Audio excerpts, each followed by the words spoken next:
What's up? Tyler here. Welcome to Education in Education with Tyler Tarver. Before we start, check out tarveracademy.com for YouTube videos helping you with math, tech, teaching, whatever else comes to mind. Let's talk about education, shall we? And get our learn on. Wow. So what I want to talk about today is digital curriculum. I was the Director of Technology and Instructional Facilitator for 1 year and a district, and then for 2 years I was the principal of a school that dealt with a lot, primarily in online learning.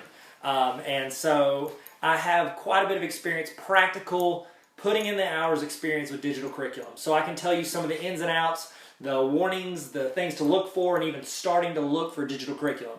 So first thing you need to understand is there are two types of digital curriculum that you deliver online primarily. One is if the entire course is there and the students are allowed to go in and work on different aspects of it.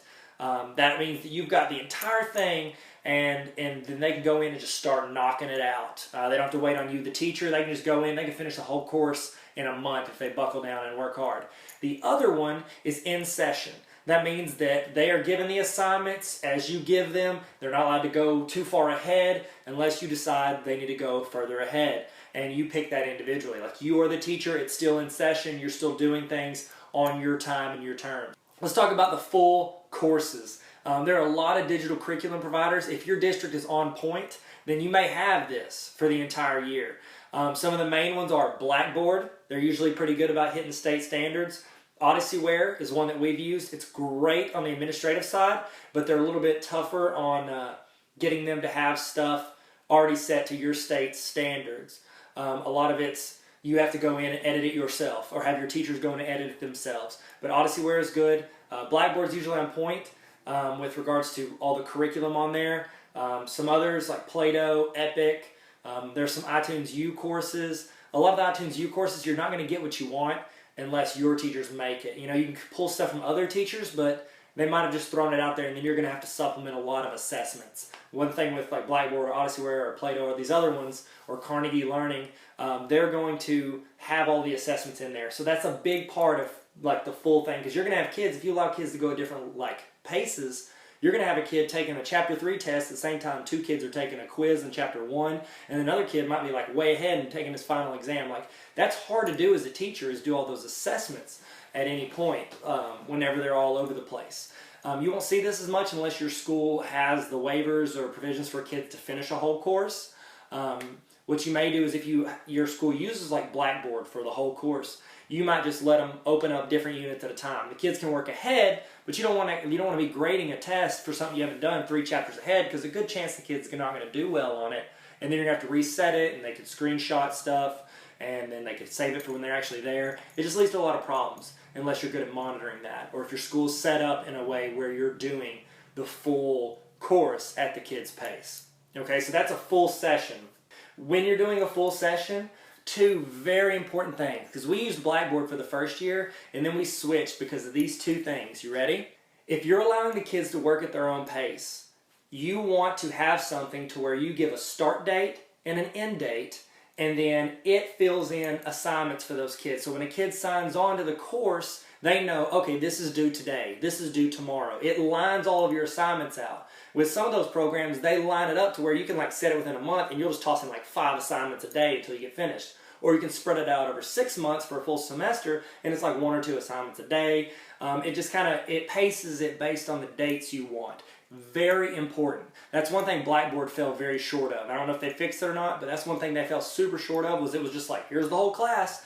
And then unless you have like a small number of students or you're just amazing at staying on top of their progress, you'll have kids that won't start until like 3 weeks till the end of the year, and then you know they're not going to do quality work. They're just going to try to guess and get a good enough grade to pass. So that's a very important thing, is having that. And also the amount of time it takes for a kid to start a class once you enroll them. That was one of the other frustrations we had with Blackboard. I would enroll a kid in a class to take it, like if a schedule changed or they finished stuff, they'd have to wait 3 full days before Blackboard could put them in the course. With Odyssey-ware, you change it, it's in. The assessments are huge. The assessments are huge. You want your assessments to be tailored to the lessons. You don't want kids to have to search too much to find what's on the test. You want it to be tailored to your standards. You want it to be tailored to the curriculum. Other than that, I just recommend having a very strict policy in place for retests. You're going to have kids mess up getting in early on because they're kids and they're going to mess up. But you don't want them to take it, screenshot it, and retest it. So that's another thing you need to keep a close eye on. Now, as a teacher, most teachers that are teaching in the classroom in a normal school, when they use the online stuff, they're going to want stuff that's in session. They're going to want stuff that they're tossing videos or articles or links or posts. They're tossing stuff out and the kids are checking it and they're getting their assignments and they're knowing what to do. Okay? You've got really 3 big hitters for this. Well, 4. Let's say 4 big hitters for this. Okay? And I'm going to hit each of those and I'm going to tell you pros and cons, and then I'll tell you which one I recommend. First one is iTunes U. If all of your students have an iPad, iTunes U is amazing, okay? I think the administrative side is a little clunky and it's overcomplicated. They're working on making it easier, but it's still a little bit clunky on the admin side. It's too much work to post when it should be a lot easier. Whereas, hey Titus, say hi. Hi. Hi. All right, you wanna join me? Talking about curriculum here. Okay. And so whenever you're using iTunes U, you can have it in session and then you can just whatever post or lesson or topic, whatever it is you're talking about, and then those kids can go and they can submit assignments in there and you can grade in there. It's really cool through that, okay? It's a great template. If you've got a classroom set, it's awesome. If you've only got one and you use it as a teacher, it's still pretty awesome because you can organize all of your notes, all of your presentations, your videos, and kids can download it on their phone. Super great program. Again, don't like the administrative side of it. Okay, let's talk about the next one. The next one is Blackboard. Blackboard. Okay, Blackboard you can purchase either you can buy the full curriculum set or you can buy like the skeleton. Like you can use their program and insert your own stuff in it. That's awesome because after 1 year of using that, you have it and it's tailored to your classes, your curriculum, your school, which is super great and super organized. However, it costs money. iTunes U is free, Blackboard costs money. Do you like spending money? No, he does. But if you don't, I wouldn't recommend that. The third one is Edmodo. If you've ever used Edmodo, it looks a lot like Facebook. It's really good. They've got a lot of, you can do polls, you can do quizzes, a lot of auto grading. It's super nice. It's also got a parent view where parents can see it and they can see their kids' grades and what they're working on. Not a bad program. It's been around for a while. Personally, I think that it's getting too cluttered. Just like Facebook started out simple, like here's your wall, here's this. I think the more you add stuff, you run the risk of making it too complicated for students and teachers. A lot of teachers don't feel comfortable in there, and plus you got to retrain your students, and if they don't see it, it's hard to blame them if it is overcomplicated or if there is too much on there. The last one that I have is Google Classroom. They busted theirs out last year, about a year ago. They tossed out Google Classroom. I think they were waiting until like September, December, but then everybody was like, we need it now because we're starting school. You don't want to jump into a digital curriculum framework right in the middle of the school year. So Google pushed it out, even though they weren't ready, in my opinion. And so what they've done is they've been slowly adding features to it. They added it now where teachers can collaborate. You can have multiple teachers. They've added it to where you can post announcements. Well, announcements and assignments are always there, but they've got stuff where you can go in, like say you posted something the year before as an assignment. You can now go in and you can select it and then repost that for your next year, which is really nice because if you're teaching the same thing and you're doing it in session, you want to go grab stuff from previous years. That's a pretty cool feature. I think if they make it easier to find those, like as long as you're good at labeling them, like 1.1, 1.2, 1.3, and you're labeling your chapters and your sections, that can be super easy to use, okay? So start now. If you're using it, start organizing. It's never too late to organize. And I know that's a big struggle teachers have. Google Classroom is available on Chromebooks. It's available on iPads, phones. You can get the app pretty much anywhere. My recommendation, as someone who's taught in a classroom like this, which one do you recommend? It's like Google Classroom. Google Classroom. I agree, Titus. That's a great point.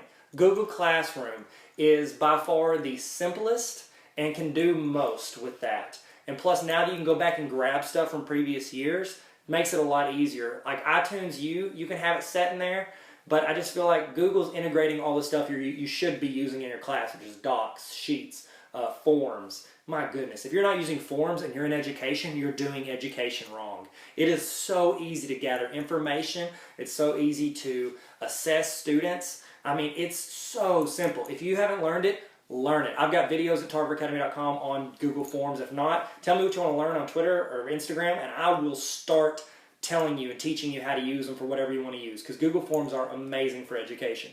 I recommend Google Classroom because it incorporates all of the other Google stuff you're already using. YouTube videos are super easy. Do you like YouTube videos? Yeah, every kid loves YouTube videos, so toss those in as extra resources, or actually have them watch the videos at home, learn it, and bring them back. But you're like, well, they don't have internet.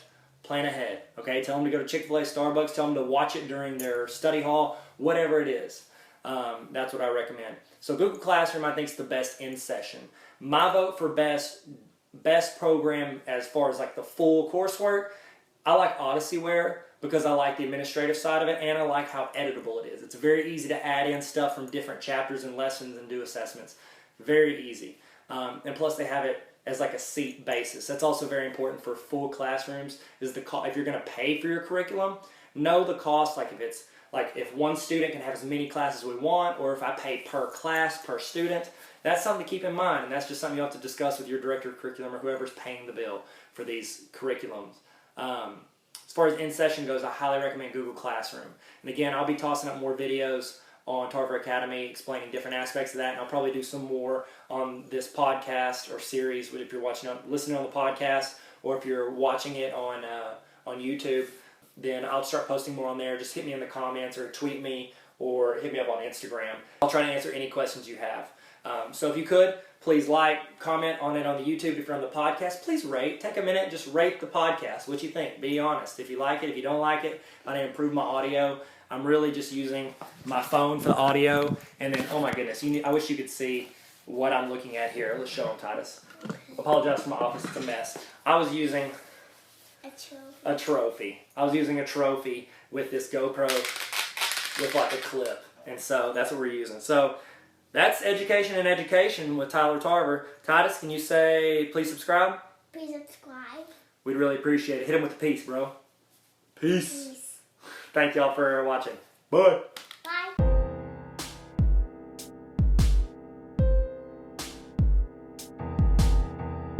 Hey, Tyler here. Don't forget to subscribe. Check out tarveracademy.com.